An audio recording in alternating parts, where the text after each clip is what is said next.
જામનગરમાં ચાચા ભતીજા રેસ્ટોરન્ટમાં આગ લાગ્યા હોવાની ઘટના સામે આવી છે, જેમાં ગ્રાહકોથી ભરેલી રેસ્ટોરન્ટમાં અચાનક આગ લાગતાની સાથે જ અફરાતફરી મચી ગઈ હતી। ફાયર ફાઇટરોએ ભારે જહેમત બાદ આગ પર કાબુ મેળવી લીધો હતો।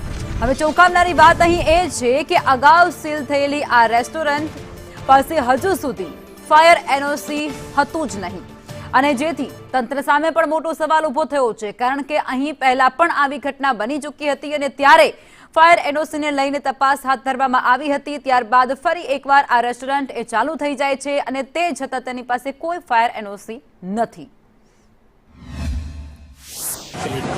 મેન પાર્ટીશનમાંથી એક ગાડી આપણે રવાના કરે છે। સ્ટેન્ડ બાય માટે આપણે ઇન્દિરા ફાયર બ્રિગેડની બીજી ગાડી સ્થળ ઉપર આપણે હાજર કરે છે। અહીં જોતા રેસ્ટોરન્ટમાં આગ લાગેલી હતી, તો શરૂઆતી ધોરણમાં આપણે કુલિંગ કરીને રેસ્ટોરન્ટની અંદર રહેલા એલપીજી સિલિન્ડરને બહાર આપણે એક્ઝિટ કરીએ છીએ। હાલ કુલિંગનું કામ ચાલુ છે અને આગ અચાનક